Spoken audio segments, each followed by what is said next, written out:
رسول الله رسول الله رسول الله رسول الله رسول الله ربنا. بعضی مشاکل دیگر خود ملاهای ناملا برای ما ساخته. اون ملاهایی که 4 روز درس نخوانده، قرآن حدیث نمیفهمه، فقط ملایی را کسب زندگی خود جور کرده، مسلم نجاری و آینگری واره. در مسجد فقط امامت برای کسب روزگار و معیشت است که فقط 4 روز زندگی را تیر بکنه، از دین آگاهی نداره، نمیفهمه چیزی را، ولی خدا ملایمان مسجد مقرر کرده.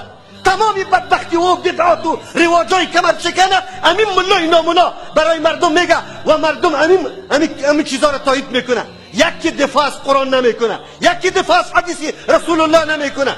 کدام دین است؟ شما بگویه ببینه این مجالس است. در مجالس میگیم شاهد چی را میگه. افسوس است وقتی که میگم دریور کسی خسته نمیتونه. در مورد دین است که میخیز هر کس دستی خدا بالا میکنه. این دیگه مولا نبود، این دیگه مولا نبود.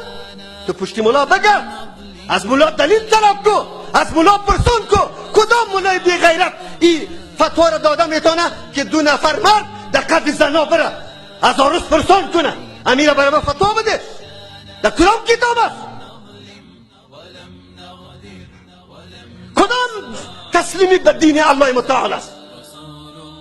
چرا ما همیشه دلیل از کتاب الله و سنت رسول الله نمیگیریم؟ دلیل از مولای خود میگیریم. ما امروز مولای داریم که در صف امریکا استاد است. ما امروز مولای داریم که نعوذ بالله فتوا میده امریکایی بمبارد میکنه سوریه، روسا بمبارد میکنه او را. خب میگه فیسبوک ها را سعی کنه. مردم اینا داریم بی غیرتا چپلوسای دنیای کفر. و توری مولا را ما داریم. مولا تا مولا مولایی که از کتاب الله بگویه. قرآن برد میگه فاسالوا اهل الذکر ان کنتم لا تعلمون. اهل ذکر اهل قرآن میگه. مولا را پرسون کو چقدر ترجمه قرآن کردی، چقدر تفسیر قرآن کردی که تو فتوا میدی؟ امروز جامعه ما، معاشره ما فقط به نام لا اله الا الله میگیم. لا اله الا الله برای خود دندانا داره، لوازم داره، تسلیم شدن داره. مفت نیست که کسی روان شوه به ملت ابراهیمی خود بگیره. ما تنها میتور میگیم حالا عروسی اسلامی شد، تنها رقص نیست. عروسی اسلامی همین میشه. کارتا براتون داده شده. در کارتا چند مورد دادم شما را به الله قسم یک موردش عملی شده. از حجاب گرفته تا مهر تا مسئله یک موسیقی نیست.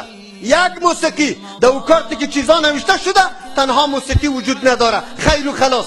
دیگه کدام اسلامی؟ کدام عروسی اسلامی است؟ تو یک دفعه حدیث کارتم رایت است، همون را مطالعه بکن، بعد از او باز عروسی را اسلامی بکن. دینی را نمیگه. ما ستیزت با دین نمیکنیم، با عالم دین نمیکنیم. عالم دین در مساجد تحقیر است. هر ملک و خان میخیزه در مقابل عالم. این کدام دین است؟ اگر ما امیال سوال کنم کلمه توحید تا اگر درست تشریح کردی، فرایض کلمه را اگر گفتی دست خود قطع میکنم. همون نفری که قطمه گپ زده بگویا مرد است، بخیزده فرایض کلمه را بگویا، شرطای کلمه را بگویا. همین قدر عمرم تیر کرده. برای ما عمل مولا را دلیل میگیره. کدام مولا؟ مولایی که الوا خورده، مولایی که خواب میکنه، مولایی که تمام عمر یک حرف قرآن به کسی نگفته، مولایی که توحید تشریح نکرده. کدام مولا؟ مولایی که رشوت میخوره؟ افسوس است. دین همی چیز میگه برای ما. ما تسلیم به دین هستیم.